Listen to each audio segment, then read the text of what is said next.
Bismillahirrahmanirrahim. Assalamualaikum warahmatullahi wabarakatuh.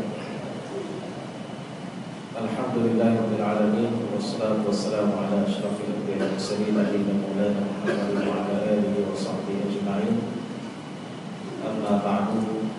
Para bapak dan ibu jamaah masjid Allah Subhanahu wa taala, bersyukur kepada Allah Subhanahu wa taala pada hari ini, hari yang ke-28 dari bulan Syawal ini, Allah mempertemukan kita kembali setelah kita berpisah beberapa waktu. Semoga Allah Subhanahu wa taala menerima amal ibadah puasa kita. Wallahu a'lam wa bihi khair wa khair. Alhamdulillah, Allah memberikan kita kenikmatan untuk datang ke majelis ini, insyaallah dalam rangka perdalam dan menambah keimanan kita dengan kajian seperti ini. Selawat dan salam semoga terus tersampaikan kepada iman kita, panutan kita, dan uswah kita, Nabi Muhammad SAW beserta para keluarga, sahabat, tabi'in dan seluruh pengikutnya yang senantiasa nampak kurasi jejaknya dan mengikuti sunnah-sunnah. Para bapak dan ibu yang berkat Allah Subhanahu wa taala, keadaan umat Islam pada hari ini dan pada zaman ini sungguh sangat menyedihkan. Umat Islam di Syria, di Mesir dan negara-negara lainnya sedang dimuliakan oleh Allah Subhanahu wa taala. Coba dengan perang yang belum berhenti-berhenti, pertumpahan darah dan keadaan yang mencekam di mana-mana. Dan umat Islam di negeri kita yang kita cintai ini, banyak cobaan-cobaan yang kita hadapi. Kita lihat ketidakadilan di mana-mana. Para koruptor kelas kakap dilepas dan tidak dihukum, ataupun dihukum dengan hukuman yang tidak ada. Misal orang-orang miskin, orang-orang yang tidak mampu untuk makan, tidak mampu untuk beli beras, tidak mampu untuk menghidupi keluarga dan anak-anak. Maka Rasulullah SAW memberikan satu perumpamaan. Dalam satu hadis Rasulullah SAW yang diriwayatkan oleh Imam Ahmad At-Tirmidzi, dan lain-lainnya, dan juga riwayat lain Muslim dari Ubay bin Ka'ab. Hadis riwayat Imam Ahmad dan At-Tirmidzi dari Abu Hurairah radhiyallahu anhu. Qala Rasulullah sallallahu alaihi wasallam, Mathalul mu'mini kamathali az-zar'i la tazalu ar-rihu tufayyi'uhu wa la yazalu al-mu'minu yusibuhu bala wa mathalul munafiqi kamathalil urzi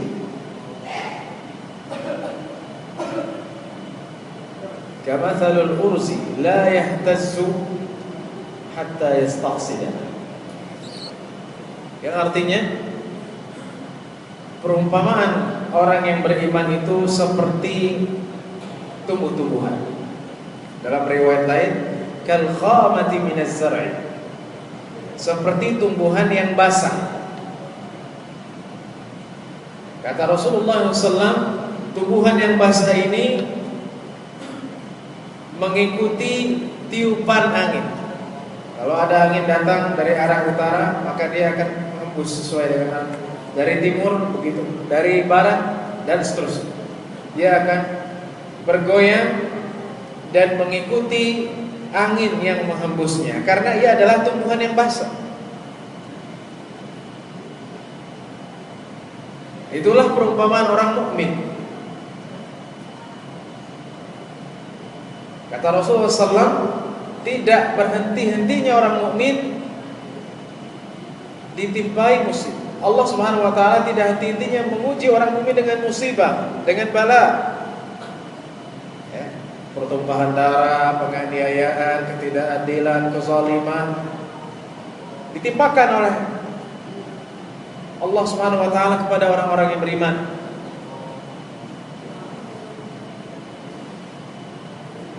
Dan itulah yang kita lihat sekarang, fakta. Harga naik, belum lagi nanti masalah ekonomi, belum lagi masalah korupsi, belum lagi masalah lain.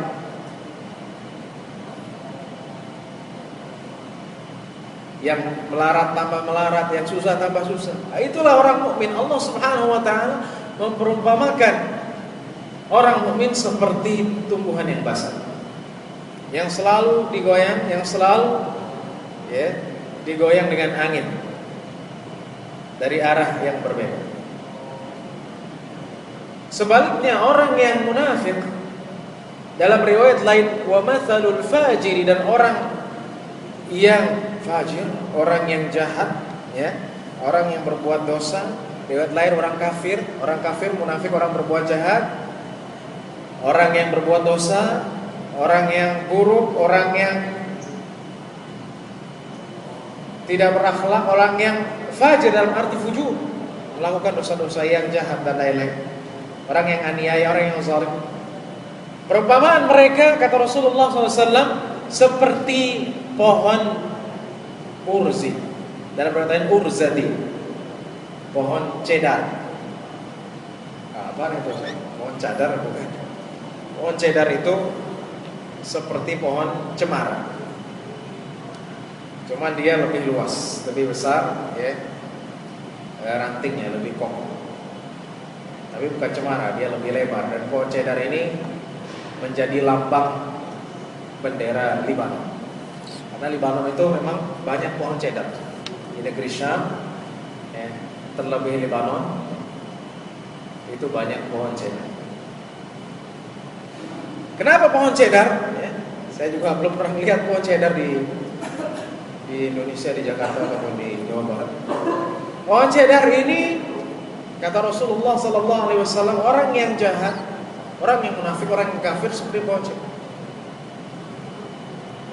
Ya, pohon cedar ini kuat, tidak goyang. Dalam riwayat lain, samma'a mu'tadilah. Ya, kuat tidak goyang karena dia keras.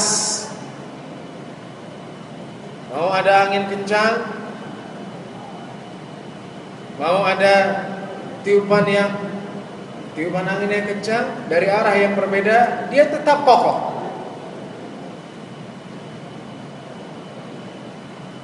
Ya. Maksudnya adalah kita lihat kenapa sih kok orang-orang yang jahat itu justru dia zahirnya, lahirnya bahagia. Orang yang korupsi hukumannya tidak berat, ya. Di penjaranya dapat fasilitas VIP atau bisa bebas.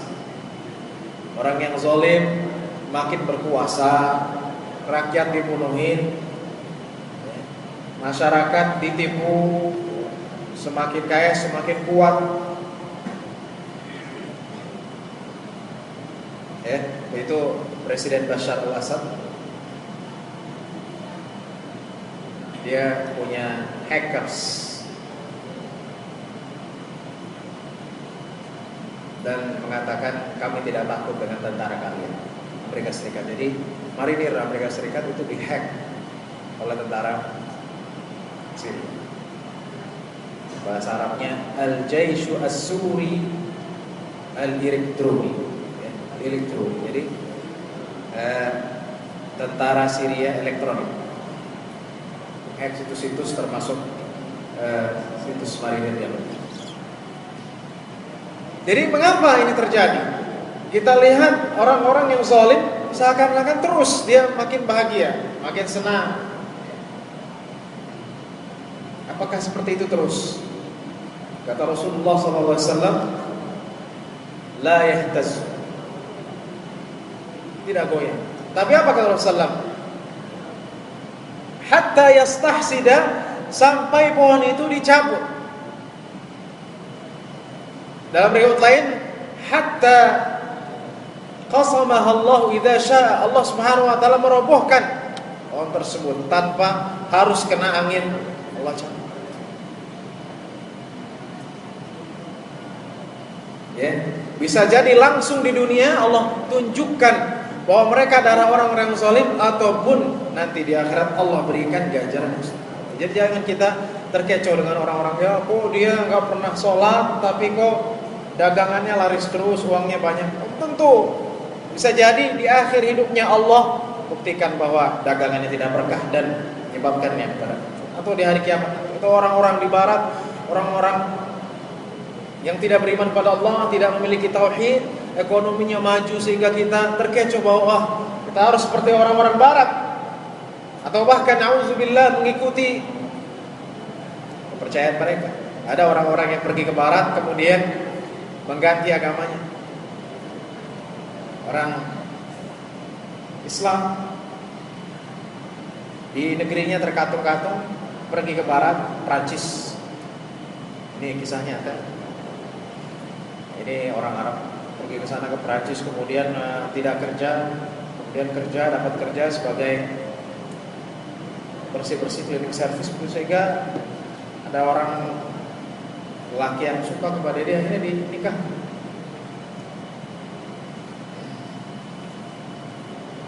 Dinikahi dan mengikuti agama. Sekarang hidupnya mewah, punya rumah besar, bahkan bisa ngirimin uang ke saudaranya di negeri asal. Nah, ini adalah seperti pohon cedar. Jadi Allah Subhanahu wa taala memperhormati semua. Bapak dan Ibu sekalian yang berkat Allah Subhanahu wa taala, ada satu kisah di mana seseorang yang zalim, orang yang aniaya, orang yang jahat, teman-temannya orang jahat. Suatu hari lelaki ini ke tepi pantai, kemudian melihat seorang yang sedang memancing, dan orang ini dapat ikan yang besar. Kemudian orang yang jahat ini bilang, berikan ikan yang besar itu. Kata orang yang memancing ini yang dapat ikan besar, oh saya tidak bisa.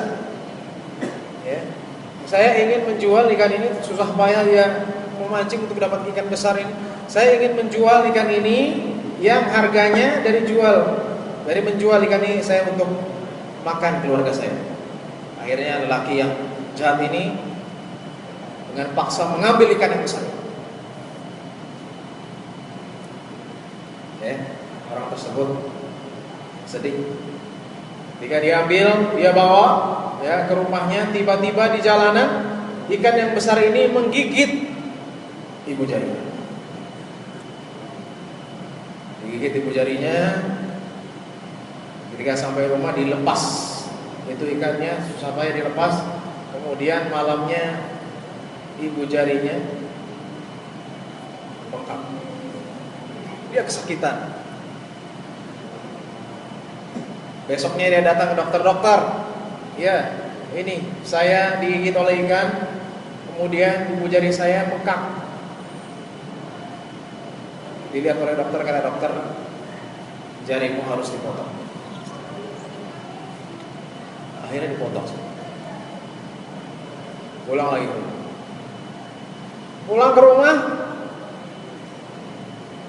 dari jari kemudian menuju ke telapak tangannya, kesakitan dan membengkak.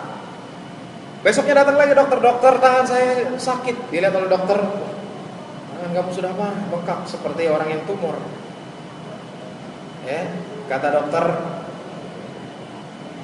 tangan kamu sampai telapak tangan harus dipotong. Pulang ke rumah. Malamnya sakit lagi di atas, ya. Pergelangan tangannya sakit sehingga bengkak sampai setengah daripada siku. Kemudian datang lagi ke dokter, suruh potong lagi, malamnya sakit lagi sampai siku, bengkak lagi, datang lagi ke dokter, dipotong lagi sikunya hilang, malamnya sampai sampai katif, sampai bahunya dipotong. Kemudian pada hari di mana sudah dipotong sampai bahunya, ada seorang yang menanya kepadanya, "Wahai fulan, apa yang terjadi? Apa kisah?" Akhirnya diceritakan bahwa saya dulu pernah ngambil ikan yang besar dari seseorang yang ia ingin menjual ikan itu untuk keluarganya, harganya untuk makan. Kata orang tersebut, "Kenapa engkau tidak kembali cari orang tersebut dan minta maaf kepadanya?" Akhirnya orang yang sudah terpotong tangan ini sampai bahunya, ia mencari-cari orang tersebut, dia dapati orang tersebut. Kata orang jahat ini, "Wahai fulan, kau kenal aku? Aku yang mengambil ikan. Setelah aku mengambil ikanmu, ikanmu yang kau ambil itu menggerogoti tanganku sampai aku harus diamputasi sampai bahu." Lelaki itu menangis. Orang jahat ini bilang, "Apakah engkau mendoakanku dengan sesuatu?" "Iya, aku mendoakan atas. Aku mengatakan, ya Allah, sesungguhnya orang ini telah mengambil hakku. Ketika aku lemah, maka tunjukkanlah kepadaku tanda-tanda kebesaran." Kata orang jahat ini, "Maukah engkau memaafkanku?" "Iya, aku maafkan engkau." Dan akhirnya dia bertobat kepada Allah Subhanahu wa taala. Jadi Allah Subhanahu wa taala menunjukkan kekuasaannya, memotong tangannya melalui perantara ikan yang ia ambil. Jadi itu perumpamaan orang-orang yang jahat. Jadi jangan sekali lagi kita terpengaruh atau terkecoh dengan zahir orang jahat sehingga kita mengatakan, "Oh, dia bahagia sekali, triliunan rupiah dia ambil, sedangkan kita boro-boro, untuk hidupi anak keluarga tidak bisa. Fulan bisa korupsi, bisa punya rumah banyak, bisa punya istri, bahkan mungkin selingkuhan, dengan harta yang ia dapatkan, tapi sesungguhnya harta itu tidak akan menjadikannya ia diberkahi Allah SWT. Kapanpun Allah ingin, Allah akan hilangkan. Ditangkap KPK atau terkena musibah mati, atau nanti di akhirat Allah Subhanahu wa taala akan menghukum orang-orang tersebut dengan syariat. Orang-orang yang zalim. Bapak dan Ibu sekalian, sebaliknya orang yang beriman, kita melihatnya kadang orang ini soleh, tapi kok hidupnya sengsara, hartanya pas-pasan. Jangan kita melihat. Karena kebahagiaan yang hakiki adalah kebahagiaan kita, hati kita apabila ridha, Allah Subhanahu wa taala akan memberikan kebahagiaan dalam hidup. Dan Allah akan memberikan pertolongan itu dari jalan yang kita tidak sangka-sangka. Ada seseorang, kisah juga kebalikannya. Dia adalah orang yang soleh, pemuda, yang taat kepada Allah Subhanahu wa taala. Allah uji dengan satu penyakit. Penyakit ini namanya sirsa, dalam bahasa Arab yaitu tumor ganas. Sekarang kita nyebutnya kanker di kepala. Orang tuanya tidak mampu mengurusinya, sehingga kata orang tuanya, biarlah kakak-kakaknya yang mengurusinya, bergantian setiap malam jagain adiknya. Hari ke-1, kedua, ketiga adiknya bilang, "Wah, sepertinya adik saya sudah dekat ajalnya. Kepalanya sudah membengkak, lehernya dan bagian atas tubuh." Hingga satu malam Allah Subhanahu wa taala membuat satu hal yang mungkin kita tidak pernah bayangkan. Apa yang terjadi? Ketika adiknya tidur bersama kakaknya, dari atap rumahnya, dulu belum ada tembok seperti ini, masuklah seekor kalajengking. Kalajengking ini berjalan dari atap, kemudian turun dan mengarah kepada adiknya. Kalajengking ini menggigit adiknya di 20 tempat pada tubuhnya, kepalanya, lehernya, dan bagian-bagian yang ada tumornya. Setelah digigit, apakah ia menggigit kakaknya? Tidak. Setelah ia menggigit, seakan-akan misinya selesai. Kalajengking ini kembali ke atap dan kemudian hilang. Setelah digigit, apa yang terjadi? Adiknya merintih kesakitan dan keluarlah darah dan nanah, ya, karena tadi digigit oleh kalajengking yang ganas tadi, yang beracun. Kemudian kakaknya bilang, wah sudah dekat ajal. Kakaknya keluar sebentar, kemudian masuk lagi, ya, adiknya sudah perlu mendarah dan nanah dan pingsan. Kakaknya menduga, wah ini sepertinya sudah ajal. Keluar lagi, tiba-tiba subuh ia mengetuk, ia masuk ke dalam kamar adiknya. Apakah adiknya mati? Pada saat subuh adiknya, Allah Subhanahu wa taala perlihatkan melalui kalajengking ini adiknya kembali sehat dan kakaknya terheran-heran. Subhanallah. Dan kemudian adiknya memimpin sholat bersama. Sholat subuh. Ibrah dari kisah ini adalah Allah Subhanahu wa taala akan memberikan pertolongan bagi hamba yang saleh, beriman, yang kuat akan cobaan. Bahwa cobaan itu terus Allah berikan pada orang-orang yang mukmin untuk menguji apakah orang-orang mukmin tetap dalam kesabaran dan ketaatan. Dan insya Allah Subhanahu wa taala, kalau kita menjalani musibah ini dengan penuh kesabaran dan meyakini bahwa Allah selalu menguji kita, Allah Subhanahu wa taala akan memberikan kita pertolongannya dan Allah akan memberikan kita keridhaannya, sehingga Allah menjadikan kita hamba-hamba yang dicintainya dan diberikan surga. Amin.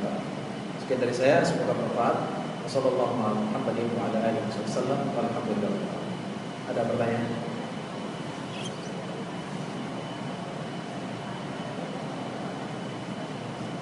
Cukup, baik, tidak ada. Kita tutup dengan doa. Allahumma ighfir lana dzunubana wa li walidayna Muhammadin sallallahu alaihi wasallam. Subhanallah wa bihamdihi, asyhadu an la ilaha illa anta, astaghfiruka wa atubu ilaik. Assalamualaikum warahmatullahi wabarakatuh.